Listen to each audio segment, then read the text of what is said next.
Assalamualaikum, saya membuat nastar empuk, lumer di mulut, kinclong, dan anti retak untuk pemula. Nah, saya bahan utamanya itu tepung terigu yang disangrai, kemudian diayak. Bahannya margarin 200 gram, butter 175 gram, kemudian keju 50 gram, gula halus 250 gram, kuning telur 3 butir, vanili 1 sendok teh, tepung terigu 525 gram, 30 gram tepung maizena, 40 gram susu bubuk.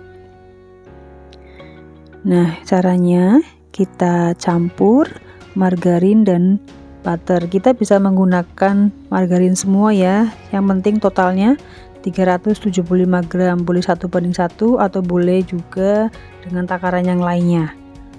Kita aduk semua, campur dengan keju parut. Aduk merata. Ini saya menggunakan spatula dan pengocok telur saja. Kali ini saya tidak menggunakan mixer karena ternyata menggunakan mixer itu bisa menjadikan adonannya itu nantinya melebar ya. Jadi lebih baik menggunakan spatula saja. Kemudian setelah rata, masukkan tepung perlahan. Aduk terus menggunakan spatula. Masukkan tepung maizena.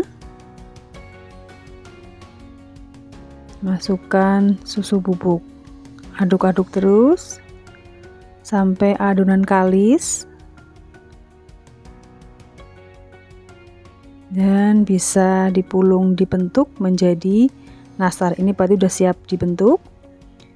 Nah, saya menggunakan cetakan supaya ukurannya hampir sama. Bisa menggunakan cetakan yang 9 gram. Ini saya menggunakan yang 7,5 gram. Atau sesuai takaran lain yang akan kita kehendaki agar bentuknya sesuai dengan yang kita inginkan.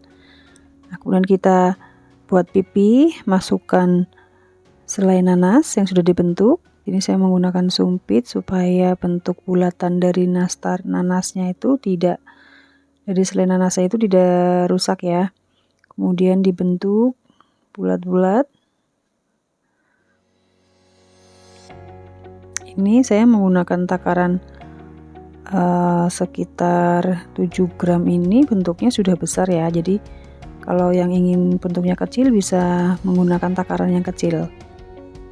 Kemudian disusun di dalam loyang. Ini tidak perlu menggunakan margarin ya, karena sudah kalis dan tidak akan lengket gitu ya, jadi tidak perlu menggunakan olesan margarin pada loyang. Nah, ini saya menggunakan oven listrik.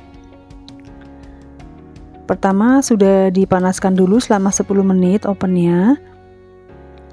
Setelah itu masukkan nastar. Nah, ini yang menggunakan oven kompor. Nah, ini suhunya 130 derajat. Kita panggang selama 25 menit dengan api atas bawah dan berada di posisi rak tengah. Nah, setelah 25 menit kuenya sudah matang dan baunya harum, baru kita oles menggunakan kuning telur. Nah, kuning telur ini saya menggunakan 4 butir, ini lebih ya, jadi sebaiknya 3 butir saja, ditambah 3 sendok minyak goreng dan 4 tetes pewarna makanan. Nah, kita oles berurutan dari pertama sampai terakhir, kemudian kita bisa ulangi lagi olesan yang kedua, dimulai dari yang pertama kita oles.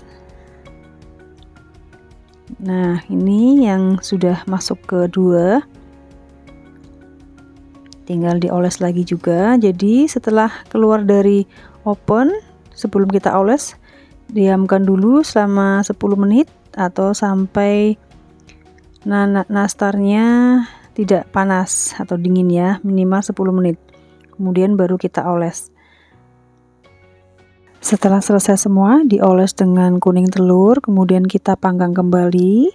Sebelumnya oven sudah dipanaskan 10 menit, kita taruh di tengah dengan api bawah selama 10-15 menit saja. Nah, kelebihan menggunakan oven listrik ini panasnya merata sehingga Kuenya juga matang merata dan tidak retak gini ya. Kemudian jangan terlalu tebal untuk kuning telurnya sehingga hasilnya pun tidak retak. Nah, ini hasilnya sangat lembut, tidak retak, lumer di mulut, dan kinclong. Untuk menghasilkan nastar yang bagus anti retak itu memang yang berpengaruh adalah adonannya, kemudian pemanasnya atau ovennya itu panasnya harus merata, dan cara mengoleskan kuning telurnya itu ketika nastarnya sudah matang atau setengah matang. Nah, ini sangat lumer di mulut dan dari remahannya ini terlihat banget ya, ini sangat lumer di mulut, ngeprol istilahnya ya, dan ini rasanya Masya Allah enak sekali. Ini benar-benar nastar premium meskipun bentuknya belum begitu rapi.